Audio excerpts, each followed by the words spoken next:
সবকিছুর একটা লিমিট থাকে। আমি লক্ষ্য করছি যে সেই লিমিটটা ক্রস হয়ে যাচ্ছে। দক্ষিণবঙ্গের থেকে কিছু মানুষ উস্কানিমূলক কথাবার্তা এতটা পরিমাণে বাড়তেছে যে ওরা চাচ্ছে যে এখানকার লিডার্সরা উচ্ছৃঙ্খল কিছু করুক, আগের মতো কিছু বোকামি করুক, যাতে আমাদের দীর্ঘদিনের যে জাতিমাটির আন্দোলন সেই আন্দোলনটা বন্ধ হয়ে যায়। তো তাদের এই প্রচেষ্টা সফল হবে না, কারণ আমরা এতটা বোকা না আর এতটা অশিক্ষিত না যে তোমাদের চতুরামি কথাবার্তায় আমরা এমন কিছু ভুল করব যেটা তোমরা যা নিয়ে আমাদের প্রশাসনিক দিক থেকে হোক, আমাদের কৃষ্টি কালচার সবকিছু নিয়ে একটা কুরুচিকর মন্তব্য উঠুক বা আমাদের আন্দোলনে একটা ইফেক্ট পড়ুক। তো ওইরকম কিছুই হবে না, সবার প্রথম কথা। দ্বিতীয় কথা, দিবাকর দেবনাথ হিন্দু। হ্যাঁ, হিন্দুটা তুমি ইচ্ছা করে দিছো সেটা আমি জানি, কারণ ইমোশন গেইন করতে চাও, যেহেতু নতুন গভর্নমেন্ট আসছে, তো ইমোশন গেইন করাটা তোমার কাজ। কারণ তোমার তো একটাই জব, তুমি কোনো জব করো বলে তো আমার মনে হয় না, তোমার তো একটাই জব আমার মনে হচ্ছে। কারণ যেদিন থেকে নেতাজির ব্যাপারটা হয়েছে সেদিন থেকে আমি লক্ষ্য করতেছি যে প্রতিটা মুহূর্তে আমাদের রাজাদের নিয়ে কথা, তারপরে আমাদের জাতি নিয়ে কথা। আর সেদিন থেকেই মানে একটা জিনিস কি হয় যে তুমি একটা জিনিসের প্রতিবাদ করছো, তারপরে সেই জিনিসটা তুমি আইনিগত ভাবে আগাও, বিভিন্ন জায়গায় আন্দোলন করো, করে আমি একটাই বুঝি না যে তুমি দীর্ঘকাল সেদিন থেকে আন্দোলন করতেছো, অথচ এখনো আনন্দ মনোজ বাইরে ঘোরাঘুরি করতেছে। সেটার কিন্তু প্রোটেস্টটা আমরাও করছি, যে উনি যেটা বলছেন সেটা ভুল হয়েছে, অবশ্যই ভুল হয়েছে, কিন্তু আমরাও চাই যে ওনার এগেনস্টে আইনি পদক্ষেপ হোক। তোমরা আইনি পদক্ষেপ নাও। তোমরা এতদিন থেকে কি আন্দোলন করছো আমি তো এটাই বুঝি না। তোমরা যে আন্দোলন করতেছো তার রেজাল্ট কোথায়? সেই লোকটা তো এখনো আরামসে আছে। আগে ওই দিকটা দেখো। আর তোমার বিজনেস তো আমি বুঝে গেছি, তোমার একটাই বিজনেস কন্টেন্ট ক্রিয়েটর হওয়া। নিশ্চয়ই ফলোয়ার বাড়তেছে তোমার, সেই জন্য ডেইলি একটা ইস্যুকেই সাথে নিয়ে সেই চলছে, শেষ হওয়ার নাম নাই। আর তুমি আজকে কি বলছো? তুমি একজনের কমেন্টে সকালবেলা একটা ভিডিও করছিলা, তারপরে একটা কমেন্টে তুমি কি লিখছো? বাঙালিদের নিয়ে কথা বলার আগে বাংলা লিপিতে লেখা বন্ধ করুন, রাজবংশী ভাষায় নিজস্ব লিপি যদি থাকে সেই লিপিতেই লেখালেখি করুন। বাংলা ভাষার উৎপত্তি কবে? এখনো বাংলাদেশের এখনো কামতাপুরী রাজবংশী ল্যাঙ্গুয়েজে কথা বলে। বাংলাদেশে এখনো কামতাপুরী রাজবংশী ল্যাঙ্গুয়েজে কথা হয়। সব থেকে আদি ল্যাঙ্গুয়েজ যদি থাকে এই আসাম টাসাম সম্পূর্ণ এরিয়াগুলোতে, এগুলো আদি ল্যাঙ্গুয়েজ। বাংলা ভাষা তো পরিশোধিত ভাষা, বাংলা ভাষা তো শুদ্ধিকরণ হয়ে বাংলা ভাষার আজকে হরফ, বাংলা ভাষা যা কিছু আছে সেটা তো শুদ্ধিকরণের পর বাংলা ভাষার আজকে এই রূপ। তাহলে তুমি এখন কি বলবা যে আসামের ভাষা আসামের না? আসামেও তো বাংলায় লেখার স্পেলিংটা বাংলা, কিন্তু পেটটা কাটা থাকে। সাউথ ইন্ডিয়ায় যতগুলো ল্যাঙ্গুয়েজ আছে সবগুলো সংস্কৃতে লেখালেখি করে, ওদের লেখার মধ্যে শুধু কিছু ক্ষেত্রে ডিফারেন্স থাকে। হিন্দি বলো, মারাঠি বলো, হরিয়ানা বলো, সব জায়গারই ল্যাঙ্গুয়েজের মধ্যে সিম্পল কিছু ডিফারেন্স আছে। নিজে আগে জ্ঞানগুলো নাও, যখন কোনো কিছু নিয়ে কথা বলবা সেই কথাটা আগে, সেই জিনিসটা আগে জানবা, তারপরে কথা বলবা। তোমাকে নিয়ে আমার কথা বলার কোনো ইচ্ছাই ছিল না, কারণ আমি তখন থেকে বুঝছি যে তোমার শুধু ফলোয়ার গেইন করাটাই তোমার কাজ, তাছাড়া তোমার কোনো কাজ নেই। মানে ফেসবুকে টাকা খাও কি তুমি বসে বাড়িতে বসে? হ্যাঁ, উচ্ছৃঙ্খলা কেন করতেছো? তুমি যখন জানো যে তুমি একজন তুমি অনন্ত মহারাজের নামে, আমাদের মহারাজের নামে বলছো, সেক্ষেত্রে মানুষ প্রোটেস্ট করবে, এটা স্বাভাবিক। তুমি আইনিভাবে তাদের এগেইনস্টে পদক্ষেপ নাও। জিনিসটাকে এত করে সাম্প্রদায়িক দাঙ্গা হাঙ্গামা করার কি আছে? উত্তরবঙ্গে প্রচুর সংখ্যক বাঙালিও বাস করে, ঠিক আছে, আর তাদের সাথে আমাদের ভালো রিলেশন। তোমার যেমন রাজবংশী বন্ধু আছে, আমাদেরও বাঙালি বন্ধুরা আছে। বিষয়টা যতটা তুমি অতিরিক্ত করতেছো, তাতে তো সাম্প্রদায়িক দাঙ্গা লাগলে এটার দায় কি তুমি নিবা? এটা সাম্প্রদায়িক দাঙ্গা লাগলে এটার দায় কি তুমি নিবা? তুমি যে আজকে কথাগুলো বলতেছো, হ্যাঁ, সেটা একটু বুঝে শুনে বলো। তোমার পোস্টের তারপরে কি লিখছো? মুখের ভাষা তো খুবই খারাপ। হ্যাঁ, মুখের ভাষা গালি দিয়ে কথা বলো তুমি। তুমি কমেন্টে মানুষকে বোকাচোদা বলো। কত ভদ্র কত শিক্ষিত সে তো বুঝতে পারছি আমি তোমার। হ্যাঁ, এই যে পরে তুমি একটা কথা লিখছো, বাংলাদেশ থেকে মুসলমানদের তারা খেয়ে রংপুর দিনাজপুর। ভাই, রংপুর দিনাজপুর রাজবংশী কামতাপুরীর এলাকা ছিল। কোচবিহারের ইতিহাসটা জানো? এক সময় গোটা আসামটা কোচবিহার রাজার অন্তর্গত ছিল, যখন নরনারায়ণ আর চিলারায় ছিল। ইতিহাস তুমি জানো না? আর জানবাই বা কি হবে? আমাদেরকে নিয়ে জানার তোমার কি দরকার পড়ছে, তাই না? থাকো তো গঙ্গার ওই পারে, জানার তো প্রয়োজন নাই। এইটা হচ্ছে আসল কথা। রংপুর যেটা আছে ওটা তো তোমাদেরই লোক পলিটিক্স করে আমাদের জায়গাটা, আমাদের রাজবংশী কামতাপুর এরিয়াটাকে আজকে বাংলাদেশের মধ্যে অনুপ্রবেশ করা দিছে, ঠিক আছে? সেই সময়কার পলিটিক্স, তুমি ওইটা নিয়ে বেশি কথা বলো না। যতটুকুনি নলেজ ততটুকুনি কথা বলো। খেয়ে রংপুর দিনাজপুর থেকে সব থেকে বেশি রাজবংশীরাই পালিয়ে এসেছে আসাম উত্তরবঙ্গে। আসামটা আমাদেরই এলাকা, বুঝছো? আসামটা আমাদেরই এলাকা।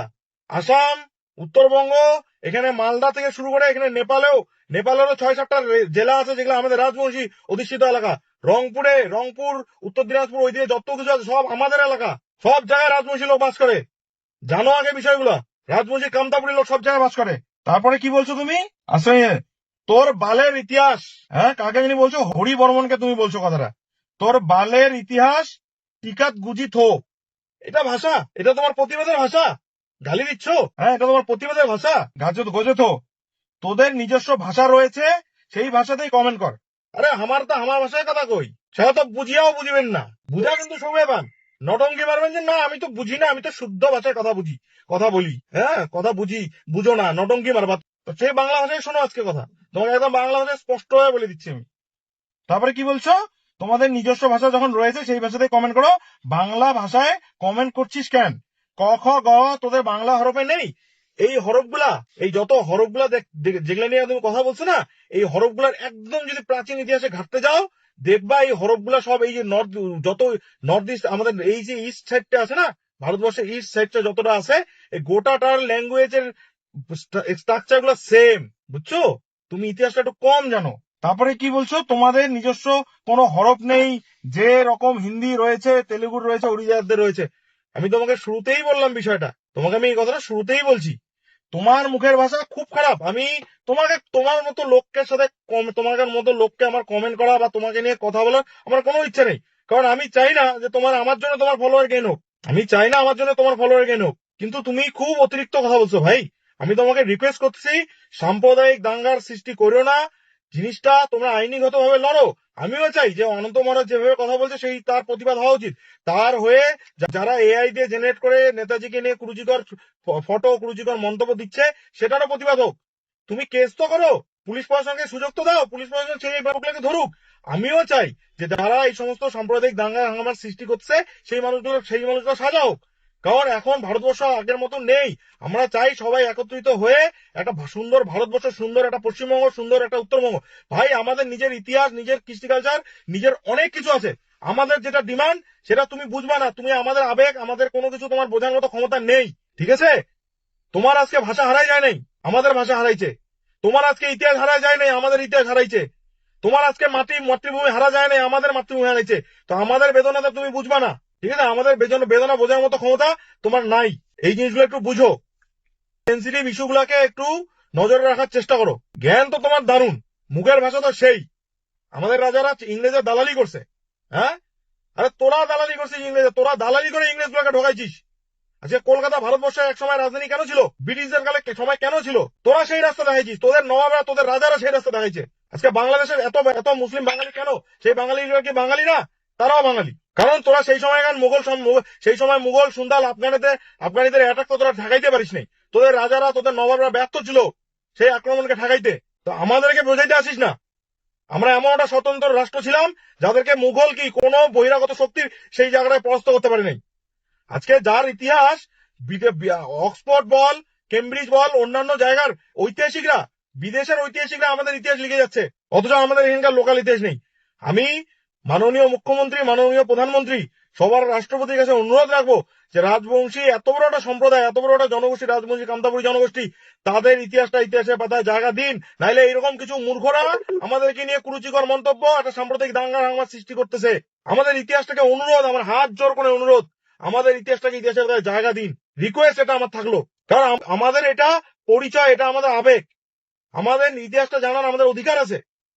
আমি এত কথা বলতাম না, আমি আবেগেচ্ছন্ন হয়ে বলছি। ভাই তুমি কেন, তোমার কি প্রয়োজন আছে? শুধু তোমার ভিউজ আর তোমার সোশ্যাল মিডিয়ার নাম, পলিটিক্স এর নাম, মানে কি গালিগালাজ করে? সেই গালিগালাজ করা লিডারদের তো দেখি কোনো কাজের তো কাজ তো নাই, শুধু গালিগালাজ করেই লিডার হয়ে, শুধু নেতা হয়ে শুধু নীলবাতি লাল বাতিতে ঘুরে বেড়ায়। তার সাথে আমি আমাদের রাজবংশী কামতাপুরি যত এমএলএ এমপি আছে তাদেরকেও বলতেছি একটা জিনিস, আরে তোমাদেরও শরীরে রাজবংশী কামতাপুরি রক্ত বইছে। কেউ যখন জাতি নিয়ে কথা বলতেছে সেই মানুষটা প্রচেষ্টা তো তোমরা করো। রাজবংশী ভোট নিয়ে আজকে তোমরা রাজবংশী নেতা, আজকে সব জায়গায় এমএলএ এমপি মন্ত্রী হয়, মন্ত্রিত্ব পাচ্ছ, কিন্তু জাতি নিয়ে কেউ একটা কুরুচিকর মন্তব্য, সেখানে তোমরা একটা কথা বলতেছো না। প্রোটেস্ট করো, এরপরে জাতির লোকের পার ভালো আসবে না তোমাদের। মনে রাখবা একটা কথা, অহংকার, অহংকারের কোনোদিনও ভালো না, অহংকারের পতন হয়। যে জিনিসটা কিন্তু অহংকার করতেছো না সেই জিনিসটা পতন হবে। মানুষ ভালোবাসা দিছে, মানুষের ভালোবাসা রাখো। মানুষের ভালোবাসাকে বেশি অপব্যবহার করো না, তার ফল কিন্তু খারাপ হবে।